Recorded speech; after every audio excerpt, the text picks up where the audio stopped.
Alrighty,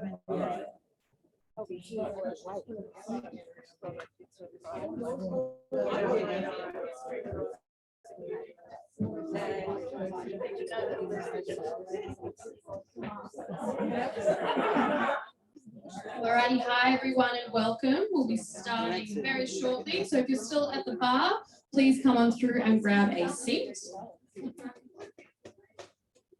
Alrighty, thanks for joining us all this evening. My name is Yana. I'm so pleased to be here with you tonight for this special panel discussion commemorating the 50th anniversary of an important moment in Australian history, the Towel Mill Motel protests. Firstly, I'd like to begin by acknowledging the traditional owners of the land, which we're currently on, the Yagara and Turrbal people, as well as the traditional owners of the lands from which you're joining us from on Zoom tonight. I pay my respects to elders past and present. Sovereignty has never been ceded. It always was and always will be Aboriginal land. Just some housekeeping for tonight. The bathrooms, if you need them, are in the shop and upstairs. The bar will be open throughout if you do need a top up, and it will also be open afterwards when you can mill and grab another drink. Towards the end of the panel discussion, we will have time for Q&A, so please save your questions up until then. And if you're joining us from Zoom tonight, just type it into the chat box and we'll endeavour to pass it along. We do also have copies of all of our panelist books inside at the counter, which you'll be able to purchase after the event. So our esteemed panel tonight, we have Aunty Lesley Williams, Professor Raymond Evans and Dr. Anne Richards. Lesley is co-author with her daughter Tammy Williams of Not Just Black and White. Raymond is an historian, author and poet. His books include The Merry Dance, Poems of Memory and Imagination, A History of Queensland, and his 1992 book, Brisbane, The Aboriginal Presence. And Anne Richards is author of A Book of Doors and contributor to BLK Blues, and also teaches at Griffith Uni. Please join me in welcoming our panellists.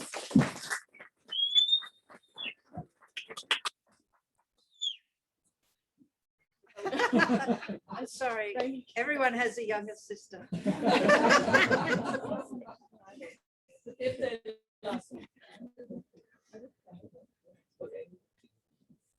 Raymond, are you starting off tonight? Oh, yes. Yes. It's over to you. All right, well, okay. I'm going to speak for a short while about the historical circumstances that surround the main event that we're talking about, because I think it's important, being an historian, for me to contextualize it all for you in some sort of wider historical frame. Okay, so I think I first started to become aware of the gross injustices and horrors of South African apartheid back in the year 1960, when I was 15 years old and still a high school student.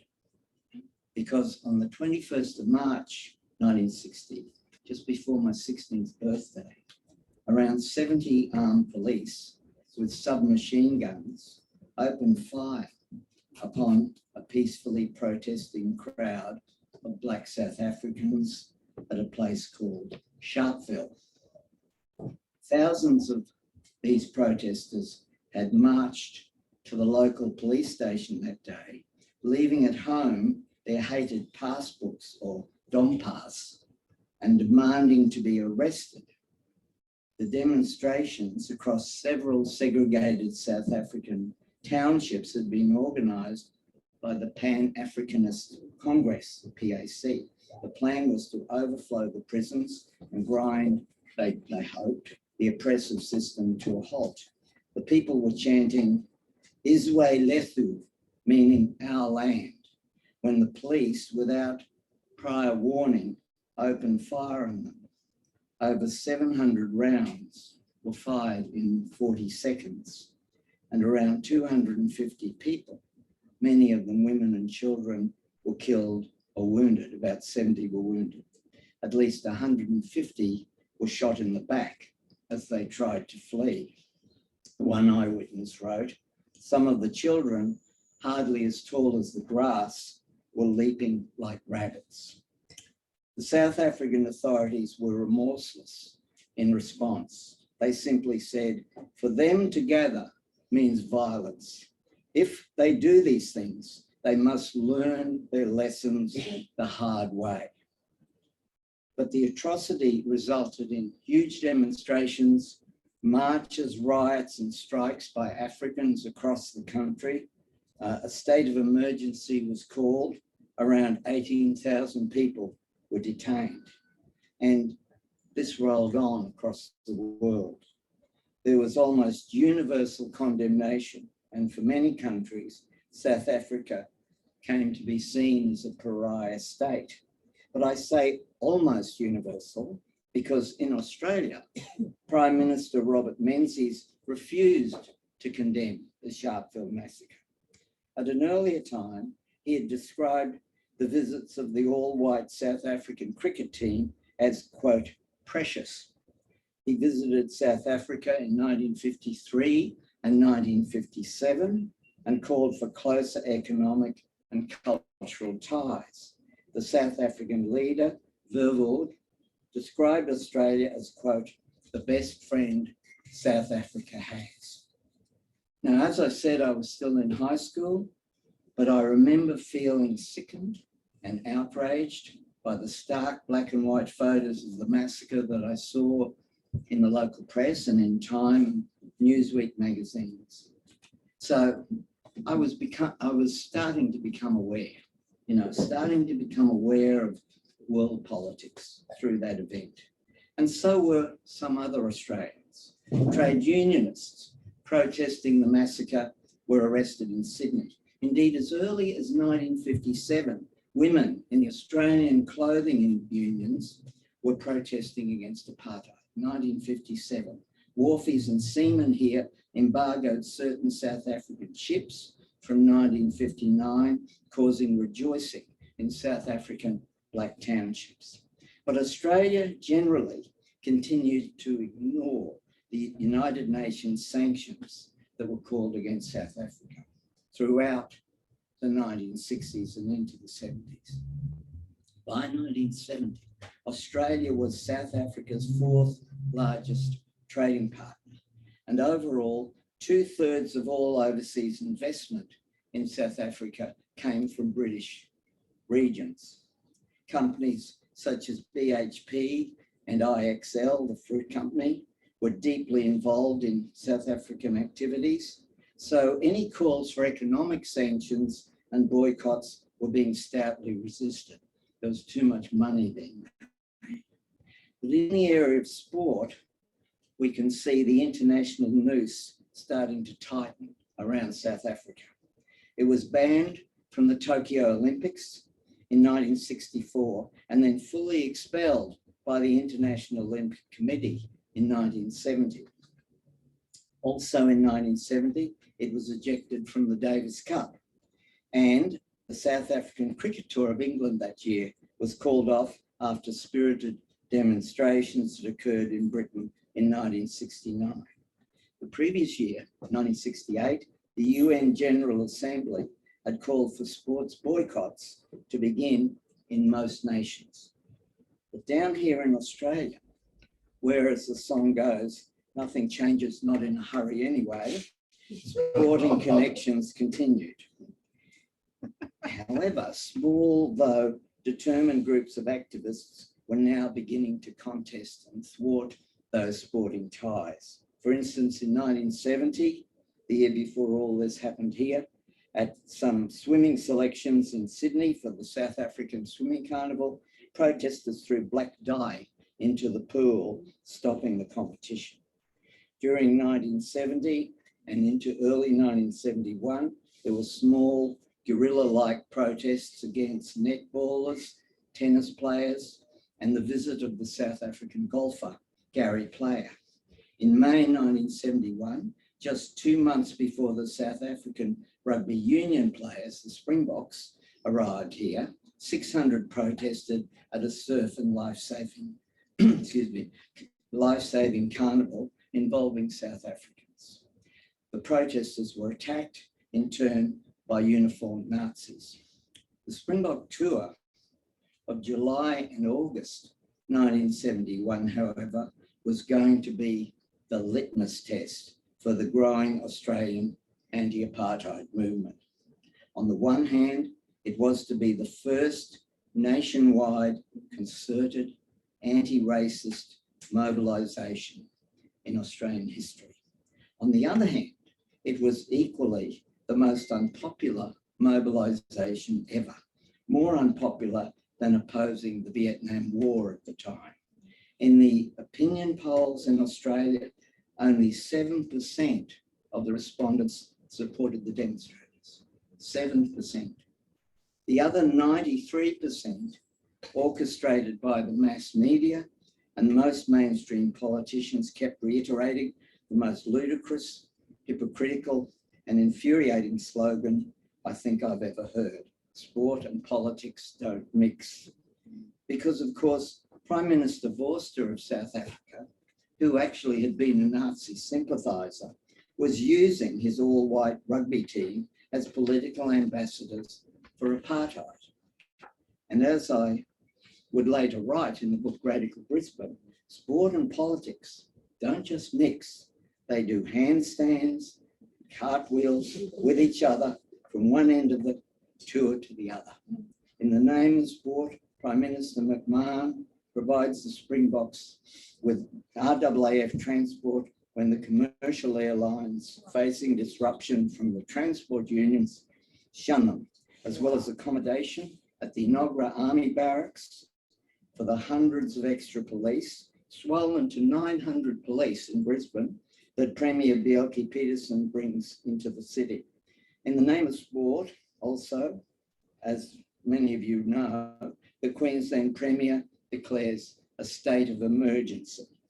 On the 14th of July, 8 days before the Springboks arrive here in Queensland, ostensibly to secure the Brisbane Exhibition Oval, which is soon to be fortified and ringed with razor wire in the face of a timid though intransigent Royal National Association who own the grounds. At Ballymore Oval, where normally a rugby union match would be played, the home of rugby union, that needs block housing. They're frightened of the demonstrations, and the building workers union refuses to cooperate. Aboriginal elder Bob Anderson, then an organiser with that union, remembers being sent to talk to the plumbers installing the new toilets at Ballymore. And after he made them aware of the anti-apartheid campaign, they all walked off the job saying, let them piss on the ground. Here in Brisbane, however, it is such an uneven struggle. And for those prepared to stand and protest, a most nerve-wracking and emotionally enlivening time. The media is hostile. Most of the politicians are hostile. Bjelke-Petersen, the most hostile of all, a true bedfellow of apartheid, and the first political leader ever to institute a police state situation over a sporting match. The general public are also hostile, referring to the demonstrators, mostly students, some academics, some trade unionists, groups of Aboriginal activists as radical ratbags, long-haired layabouts, dirty commie bastards, poofters, and in the preferred parlance of the time, which was very common at the time, so excuse the term, nigger lovers. But we protesters are also heartened by statements of support from leaders such as Gough Whitlam, Bob Hawke and Don Dunstan, and especially by the 7 members of the Wallabies football team who refuse to cooperate with the tour. Rugby union players such as Anthony Abrahams, Paul Dalvanisa, Barry McDonald, Terry Foreman, James Roxburgh and others refused to play again against the South Africans after they had seen what it was like in South Africa when they visited on a tour there in 1968, all the terrible segregative conditions.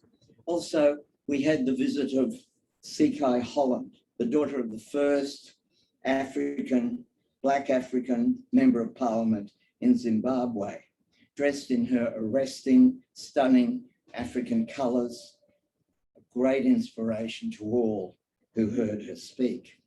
So preceding the demonstrations and clashes in Brisbane in late July, in the city centre and along the Alice Street near the Botanic Gardens and the Parliamentary Precinct, and then in Victoria Park and exhibition grounds later, and of course, as we're talking about tonight, most tumultuously at the Towel Mill Motel and Wickham Park, as well as the amazing 15-day general strike called at the University of Queensland from the 23rd of July to the 6th of August, the first general political strike ever held at the university, and maybe still the first one, or the only one that's ever been held. When the Springboks left on the 6th of August, it ended. But there are big demonstrations and clashes at all the capitals visited by the team. In Perth, Adelaide, and Sydney, protesters invade the field. In Sydney, a good friend of mine, Verity Bergman, actually manages to capture the ball and gives it what the press later dubbed the best kick of the season. In Melbourne, 5,000 demonstrators were met by police with their batons and their charging horses. My then wife, Kay Saunders, and I began to realise how intense it was going to be in Brisbane when we received a rare long-distance phone call on the evening of the 3rd of July 1971 from Catherine Cronin, our close friend, who was shaking and crying with hysteria and rage after taking part in what came to be known as the Battle of Melbourne at Olympic Park that afternoon. Now we heard that 10 days before Bjelke-Petersen introduced his state of emergency here. What we didn't anticipate then was that Brisbane was going to be far worse, as we will discuss as the evening goes on. And my other speakers, of course, who've written wonderful memoirs, will elucidate for you. But rest assured, in Brisbane, we did our best.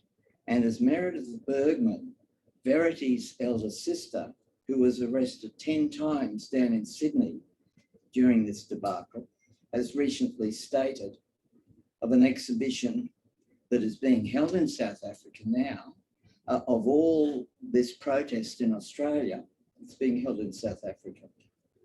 She said, it'll really hit us for the first time how important the international struggle was for the end of apartheid.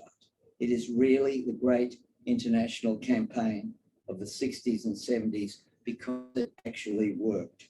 We actually did stop the sporting tours. We actually did start the isolation of South Africa and the eventual end of apartheid.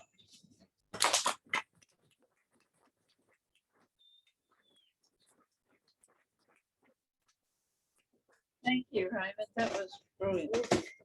Such a wonderful history and such a contextualisation of this period and what led up to these particular tours. My story is a little bit different because at this event I want to personalise it more in terms of, in many ways.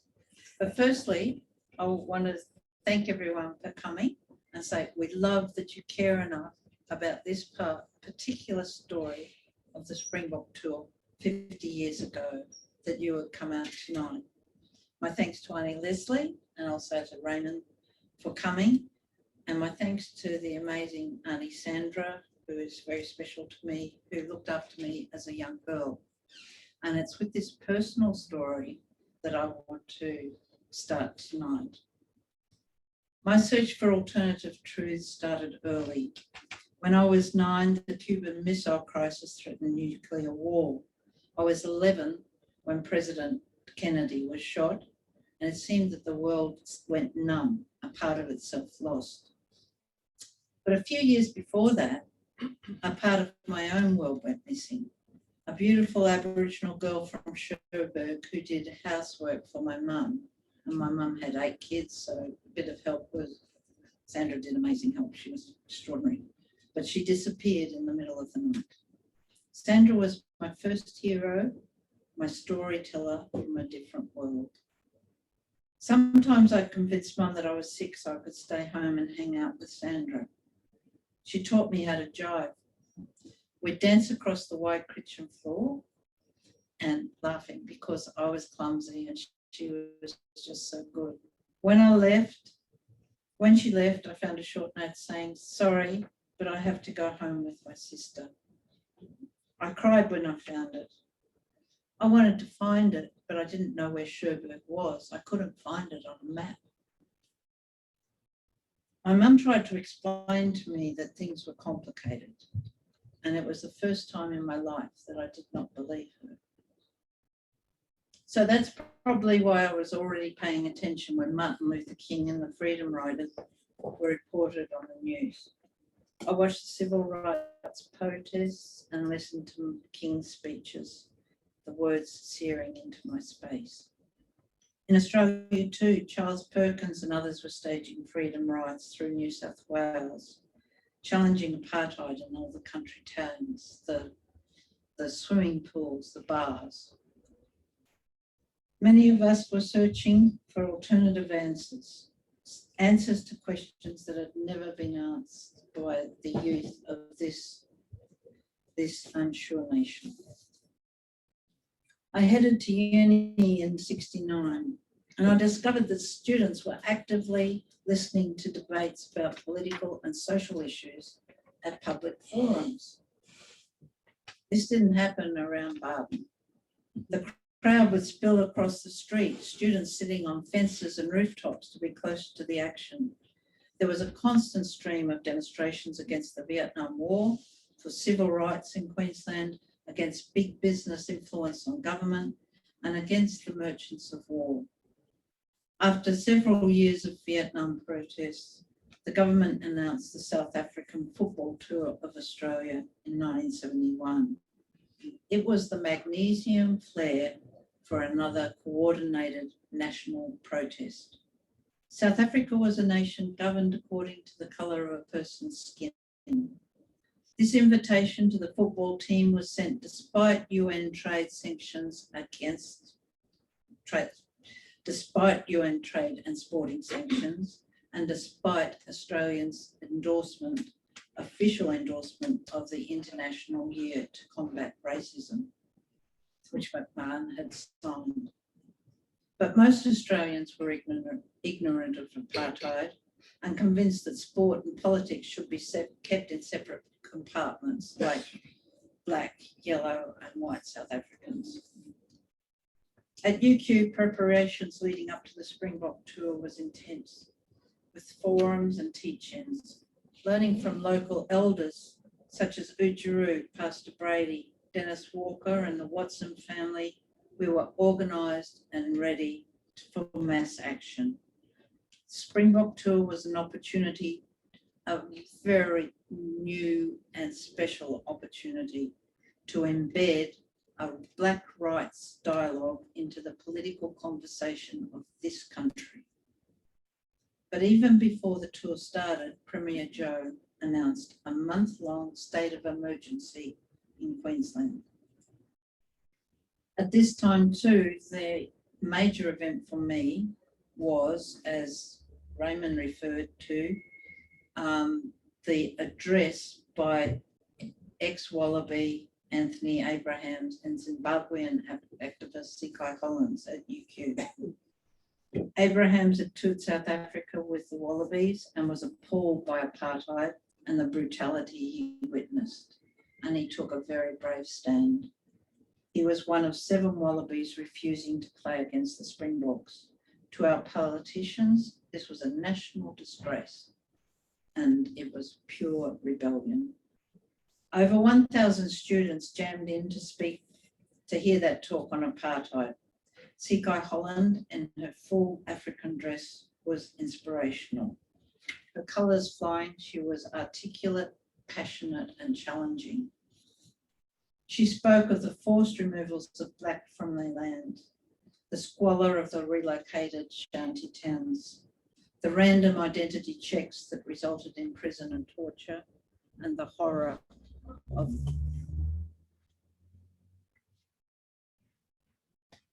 no, just hold it. Thank you. And the horror. The horror of the Sharpeville massacre, which Raymond referred to. That was an absolute travesty. That was just horrific. It was apparent that the South African government was vicious in enforcing apartheid and totally unrepentant. Declared that no black man would ever wear a Springbok jersey. But Holland Sikai's final challenge to us ricocheted across that audience. What about your own government's policies to Australians, Indigenous people? How is this different to apartheid in South Africa? What do you know about your own First People? This is your responsibility. It is your fight, just as apartheid and black rights in Africa is the wind of my flight. And those words are seared in my brain. It was riveting. Like Bessie Smith singing her pain, Sikai challenged me to not only see, but to feel the sorrow in the Barton and Paddington streets, the country that I grew up in.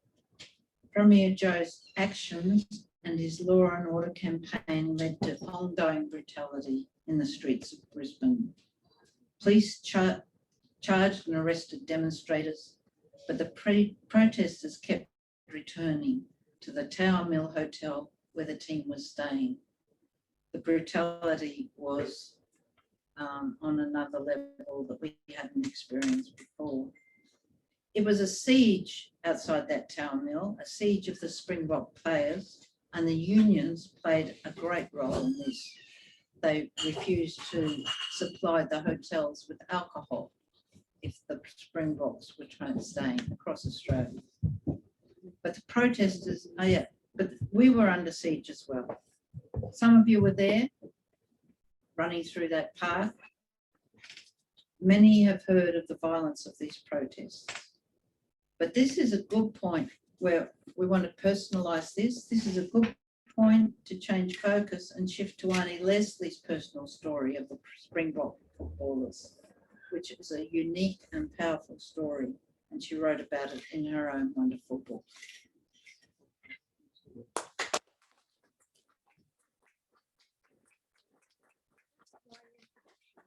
Yes, that's your introduction, darling.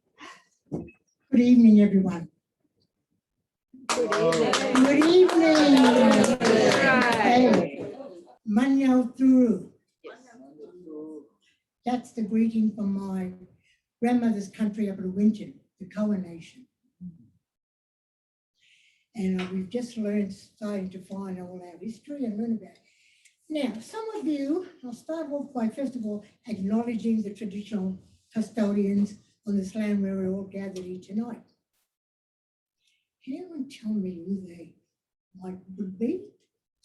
Yaga and Turtle. Very good, yes.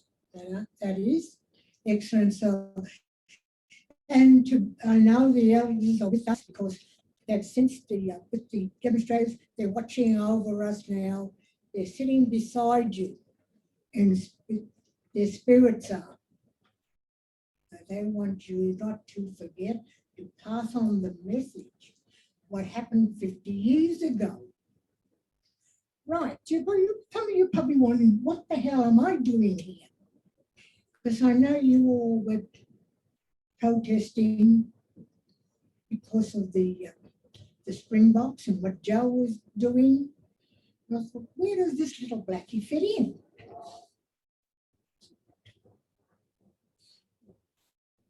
I like to personalize it. Put in a few jokes because it can get intense. Okay? So the aim is not to point the finger at you or do not be embarrassed or feel offended. While all this was I'll go back to where I grew up in Sherbrooke. had no idea what was happening in the outside world.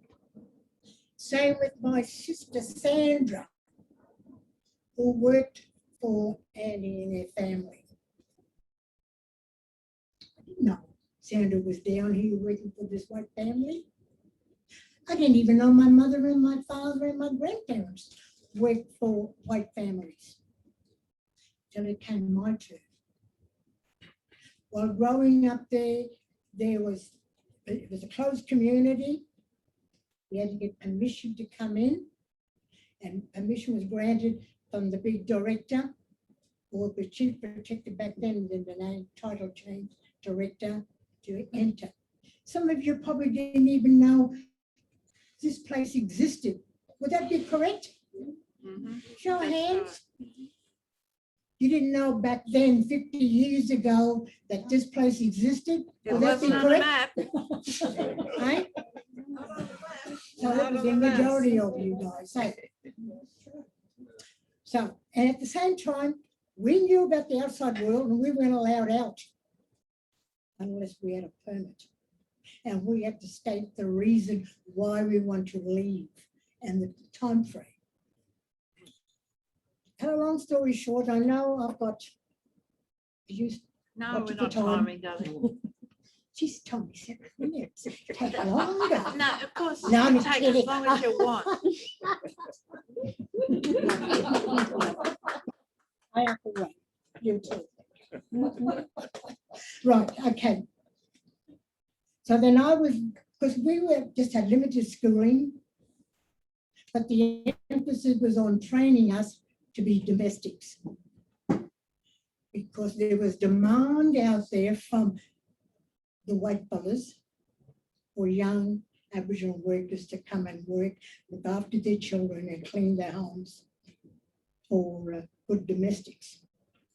Plus the men to do all the farm, mainly out west do all the farm work, farm labourers, ring barkers, you name it, they had to do it. So in the meantime, while my big sister Sandra was working down here, myself and the older sister, because the older sister before Sandra, she did her stint as a domestic, then she got married and got exemption, lived down in Brisbane. So then for some reason, Sandra arrived back home. So, and the reason why she was called back home was to help our grandmother look after and raise all the grandchildren, 9 of us, including our great-grandson. So, because our father, he had contracted leprosy, this is in 1958, and leprosy, where do you think they would have sent him? Yeah. Huh? Yeah. Not Peel Island, that was only for the white fellas. Yeah. They had a separate island for the black fellas. Yeah, of course they did. So I'm about to steer it up here now. It was an island called Phantom Island, Phantom Island, you knew. near Palm Island off the coast of North Queensland. That's where he was sent there because he had this leprosy. He had a football injury. Took a long time to heal. So the health authority said, bang, put him up on the train, send him to Phantom Island. And he was up there for 5 years. He did not get to see his youngest son. He was sent up in the February, and in April, his youngest son was born. So he didn't see his youngest son till his Frank was 5 years old. So that was our father, Dad. Then, of course, our mother, she contracted TB.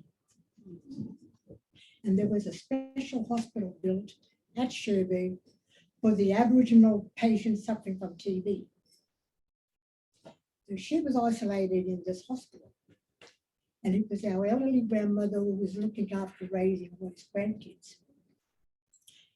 And the next sister after Sandra, she was a bit of a radical. But I won't let her know about this.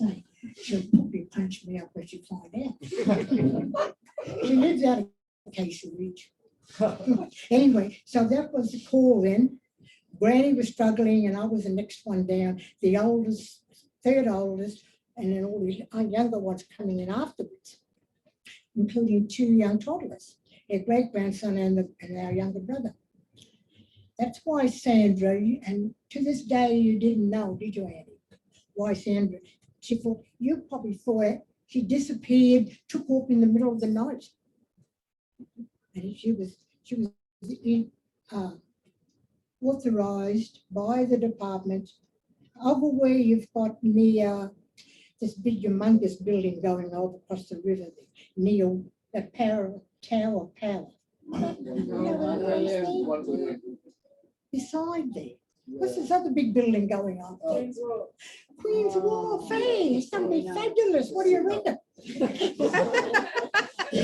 That was the head office of, that was the head office of the Chief Protector.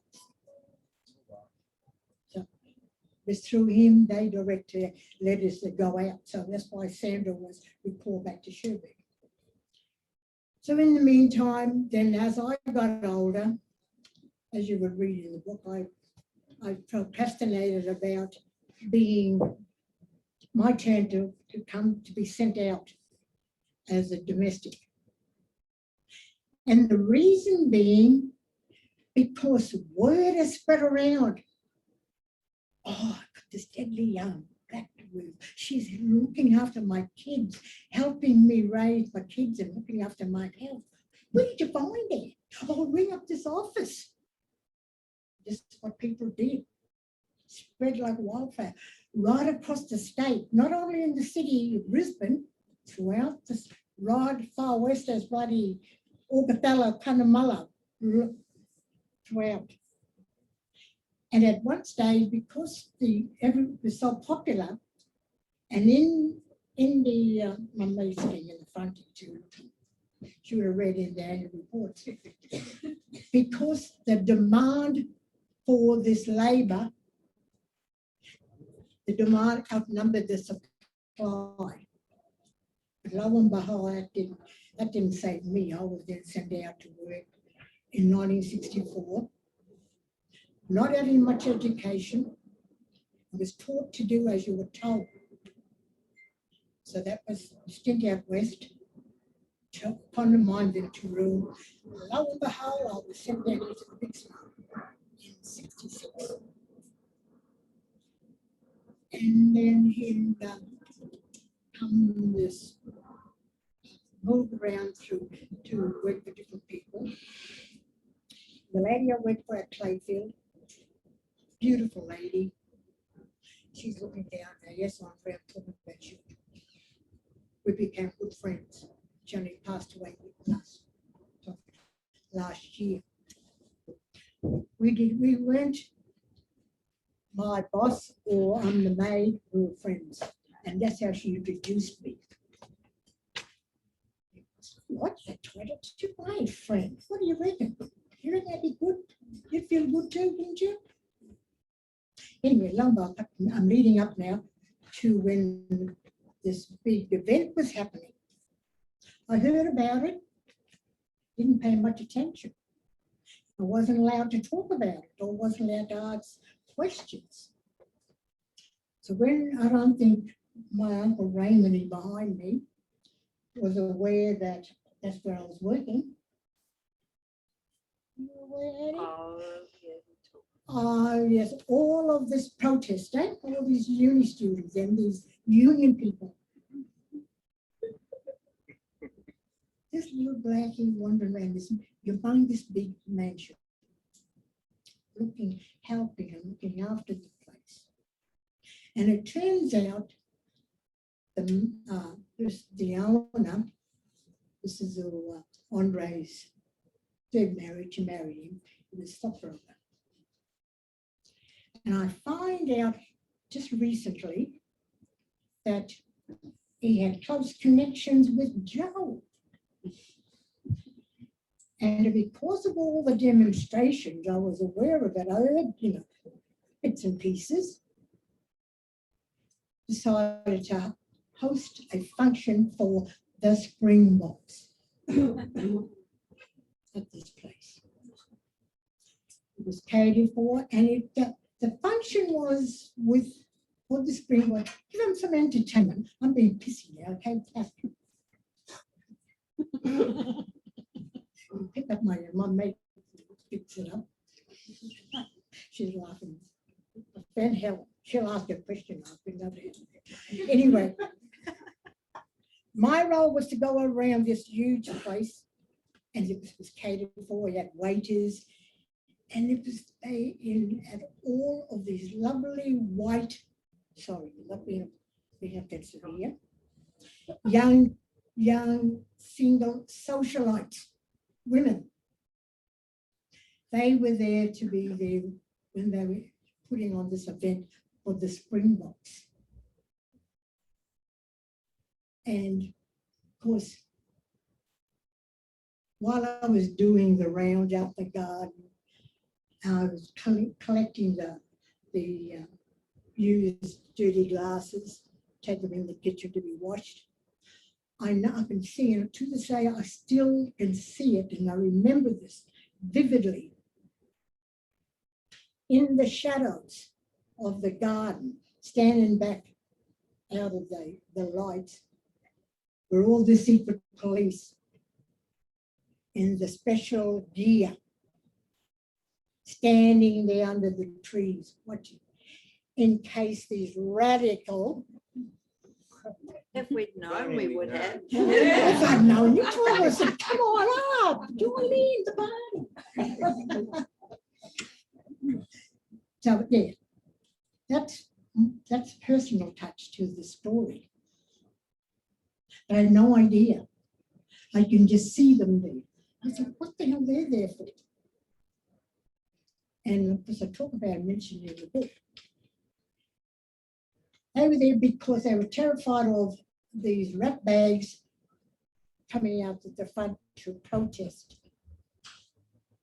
I go past that place occasionally now. I live not far from the commemorate before, so I lived there, this house share with my daughter, son, and 2 grandsons. And I took Annie past the place. I said, Annie, did you know this is where it was? And yeah, they said all of these rioters were there, guarding. And when I first went to a lecture in there, Helen took me. Remember the one at the police museum? Yeah. That first lecture when, what's his name? He was launching Michael Condon's book, 3 Crooked Kings. We went there anyway. I ended up buying the book. So some of you would have read Matthew Condon's book. Yes, absolutely. Yeah. So anyway, the first thing I did, I rushed out to buy a copy too. And I went back to work because I work for Queensland government. I'm a duffy person there too. What? Me too. Yeah. Anyway, I'm reading his book. And I said, far out, I said to my colleague, my name in this bloody book. Because all of what was going on in the newspapers, all the publicity and the rally and the protest, Courier Mail thought they'd do a nice picture shot of the Springboks captain and this little blackie, right? And there was an argument between you probably read about it in the book, in my book, Matthew Conley, Robin and Andre. And of course, Robin said, we can't let a photo, we can't do that photo because Leslie's just a maid here. But Andre stood around, she said, Leslie's an invited guest, she's my friend. As soon as I heard that, I just took off. Took off to my room, locked the doors and locked myself in. Wasn't having no part of that, nor was I going to be part of a friggin' bloody publicity shot. And it was these reporters and these hovering around like bloody vultures in this place because they wanted to capture something different. So that's my view on it, my point, my personal story on this actual event. So that's what, that's the reason why I'm here tonight, to share that with you. Thank you. Thank you.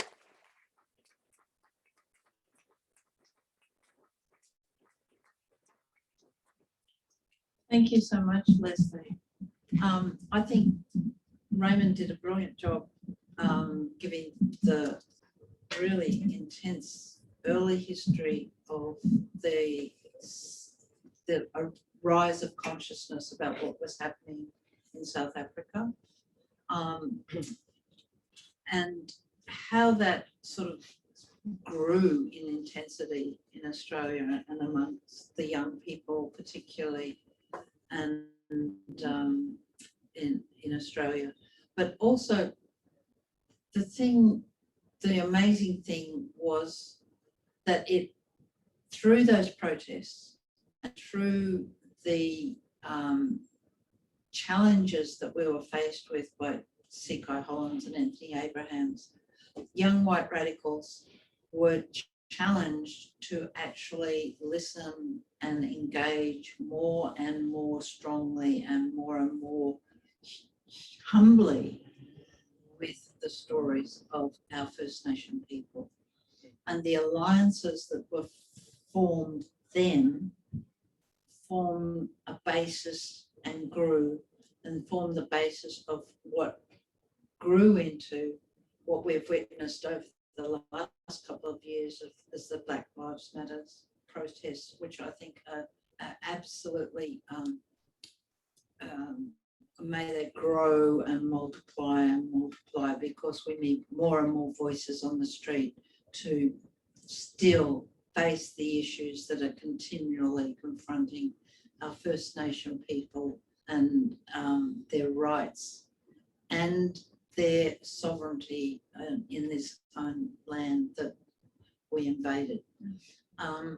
Raymond, would you like to say any more about the particular Joe's role in that period and those couple of weeks over the Springbok time?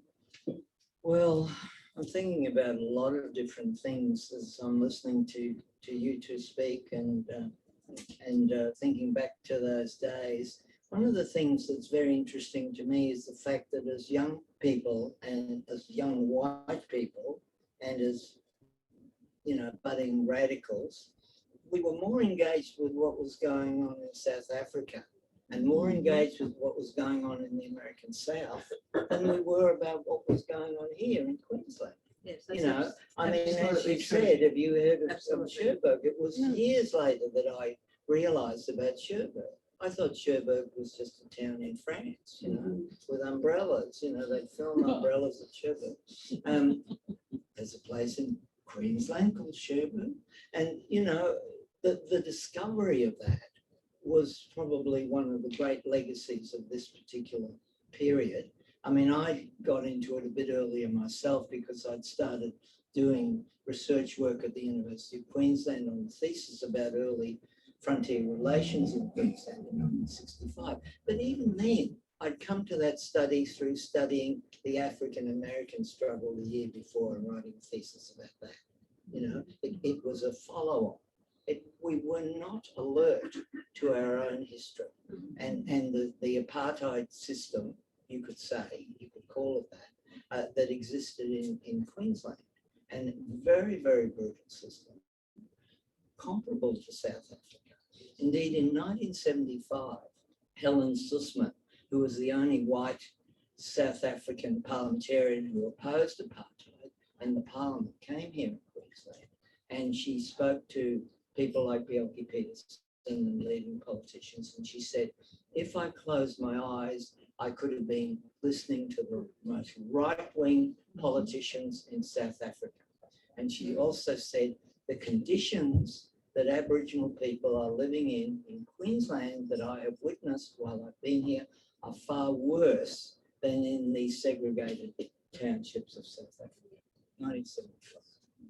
And in 1975, I published along with my wife at the time, Kay Saunders, and that woman, Catherine Cronin, that I mentioned in my speech, who'd been at the Battle of Melbourne and rang us up crying and shaking. I'll never forget that phone call. The three of us, because of the intensity of the anti-apartheid struggle and the unity that was starting to be forged with black radicals, Aboriginal radicals, as well as white radicals, we wrote the book Exclusion, Exploitation and Extermination, and it was published in 1975. But that book came out of the anti-apartheid protest. Yes, one of the wonderful things about the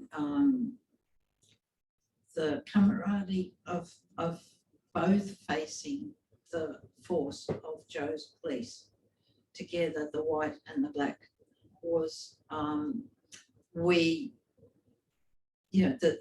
the jokes and the friendships that formed from that, and the UQ strike that Raymond mentioned. There was, they set up Aboriginal study courses, history courses. They set up scholarships for Aboriginal children.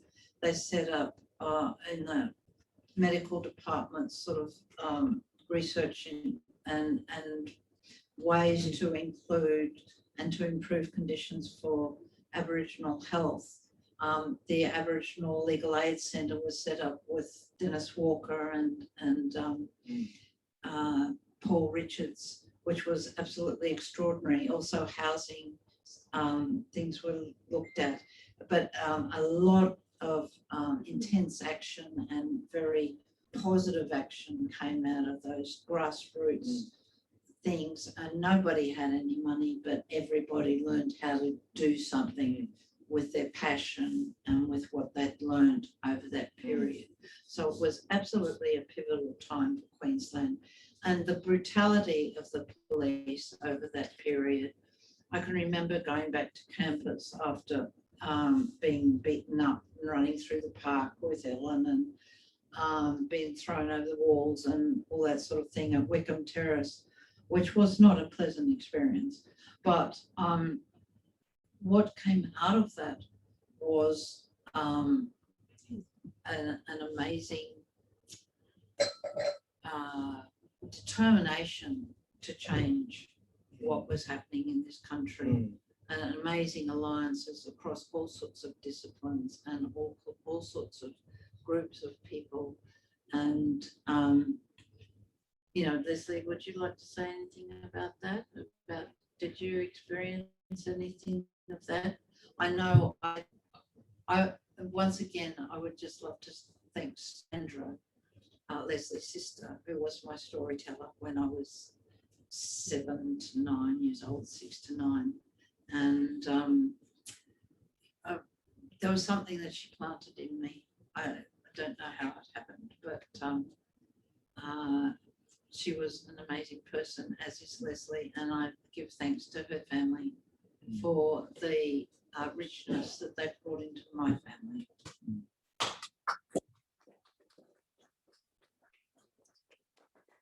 Thank you, Annie. It's hard. Where do I start? It's been a long journey. So it's important for you to know. So we were living there oblivious of what was going on. Even more so when you're out working, because you know you were in other words, you were seen but not heard. So we actually didn't have a voice. But as you would gather now, I certainly found my voice. It's true. Every time. No, can't do anything Love about it, your love it. And they will talk about the apartheid system. And it turns out through research now that that apartheid system was modelled on Queensland 1939 Protection Acts. Absolutely. Exactly. Yes. And that's come as a shock. He said, we were thinking that Gubby is looking after us. But more and more I got into doing research and other. We actually looked after ourselves because the money we earned, we never saw it. And it paid for this upkeep and paid for that control, for living under that. But on another note, I was telling Annie, and they're telling a colleague at work today, just got to share it with you. I had the opportunity to go to South Africa. This was in 2009 or 10, recently. And I was put in contact with this gentleman because he's a friend of this husband and wife who works up in Sherbrooke at the Ration Shed Museum. So Robin, originally from South Africa, said, when you're going over there, Les, here's my friend's contact number. Ring him up. He's keen to come around and show you around Johannesburg. Because I was terrified. But I was keen, wanting to explore. So we went around to the shanty towns and up and I thought, oh, this is heartbreaking. And he just wanted for me to see a first-hand experience. So lo and behold, would you believe, from there, he took me, he said, I thought you might appreciate this, would like to go and visit this. The Apartheid Museum in Johannesburg. You read about the apartheid, that regime and what went on, the armored trucks and everything and all that stuff. So most of you would be familiar with all that stuff, eh? You get an idea. But then to go to see it there is just mind-boggling. But lo and behold, because it's a nondescript building, and outside in the courtyard before you actually go in, there was this wooden bench, a seat, like a bus seat, painted green. And on the back, with the rest of the backrest, right across the top back, painted across there was whites only. What do you think I did?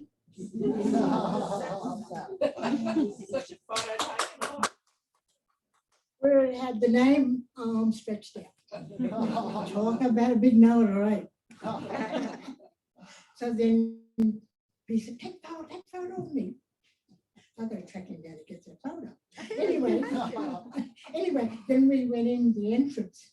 They had it set up, whites only, coloreds and blacks, to make it so that you get that sense. That sense of what it was to go and see everything there, mind-boggling.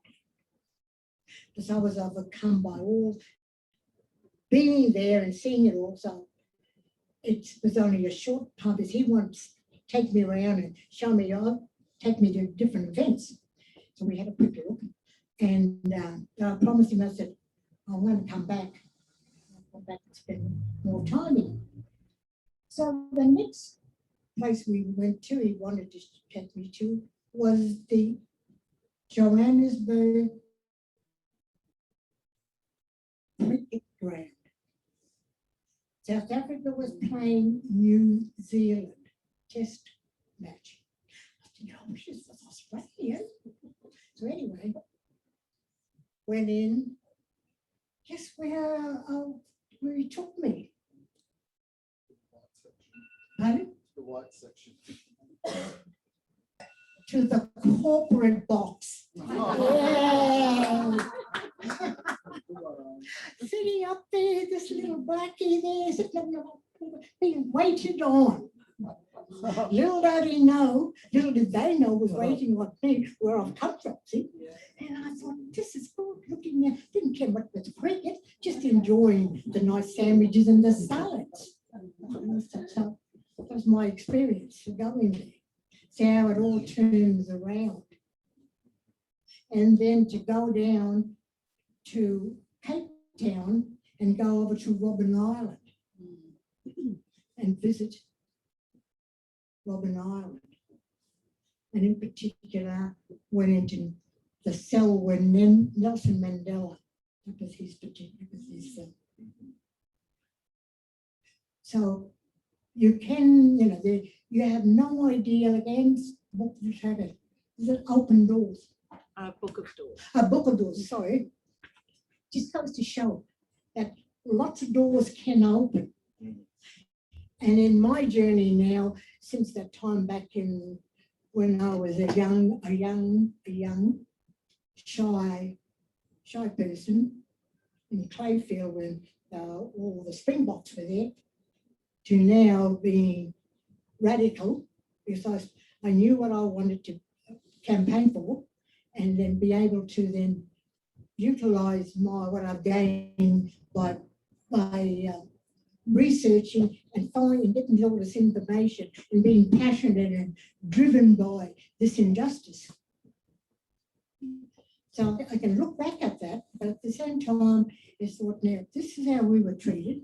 And to this day, I'll take it to my grave about how I felt intimidated being there, but I thought, I'm there to do a job because I'm getting paid, I'm being organised through the government to do this job as being the housemaid. But just wanted to leave it there. And I appreciate you taking the time to give up your evening to come and listen and share. You probably know all this history and you want to get to know more about it. Probably have some questions. Well, I'm open to questions. Are you open for questions? I've got questions. Yeah. Thank you. Over time because I was too enthralled, but I lost track of time. So we might have time for just one or two questions, but then all of our panelists will be inside and you can go buy one of their books, get it signed and ask them the questions that you have there. So do we have questions? Yes, I'll just come around with the mic so that our Zoom audience can hear as well. Thank you all first. That was a great talk. I kind of wanted to ask what advice you would give to activists who are trying to affect change on apartheid today. We see apartheid happening for Palestinians and, still seeing all these issues in this continent for Aboriginal people. And I want to know, having so much experience and time to reflect, what advice you'd give to young activists today? Well, maybe I'm wrong, but when I look at student activism today, it seems to be rather thin on the ground. And I'd like to see more of that, because you've got to get the numbers together and you've got to keep going. I mean, we started out in the 60s protesting against a lot of different things, like the Vietnam War and conscription and apartheid and so on. And in our early protests, we had, the first one I went to was in 1964 against Vietnam, and we had 20 people in the protest and 50 police around us. But we were young, we did not get deterred. We were going to win, We kept going, and that's what you've got to do. You've got to have that kind of momentum behind you. But I mean, all the restrictions today that have been introduced, particularly in the last 12 months, have really put a dampener on protest activity. Last year, the year before, 2019, we had some huge marches about Adani, the Adani coal mine and so on. And then last year we had an enormous march in May for Black Lives Matter. We had 35,000 people, 30 to 35,000. It was amazing. What can I say? I mean, you've got to publicise and you've got to keep going. Organise, publicise, And as the old Russian radicals used to say in Brisbane, agitation, ceaseless agitation. Main things about that is the Aboriginal people in 1938 had a national day of mourning and protest for Invasion Day on the 26th of January 1938. Those people kept going. There was no white support. There was no wide-scale reporting of their conditions or what was happening in their communities. But they kept going and they kept going, and they were determined to just keep making the same point. By the time I got to campus, we had Ujuru, we had Pastor Don Brady, we had Dennis Walker and Sam Watson, the beginning of the Black Panther movement in Australia. We had them learning them. Hey? We got a Sam Watson. Oh, you got the Sam Watson, we love it. And it's a family thing, and which is what Leslie and I have. But it's wonderful to realise that what we did have was an intensity of hope.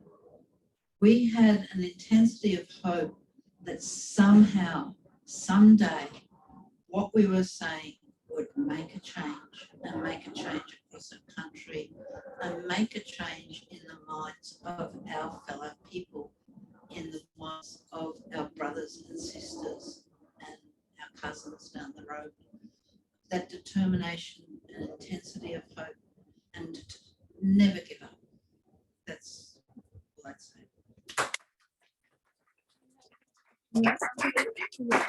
And then we'll just have to end. And that's it. I just like to say thank you. If it weren't for people like, he gets embarrassed when I refer to him as Uncle Ray. Because I'm always for Aunty Lesley. And would you believe, Uncle Ray, I love you. He's my elder by a couple of months. So that makes me. And to Annie, the people like yourself, thank you.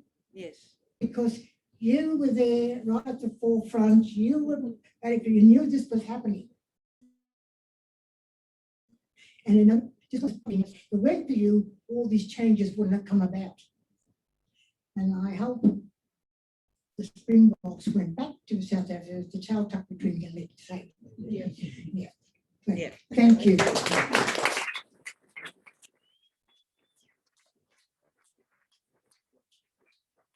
Incredible and a fabulous note to end on.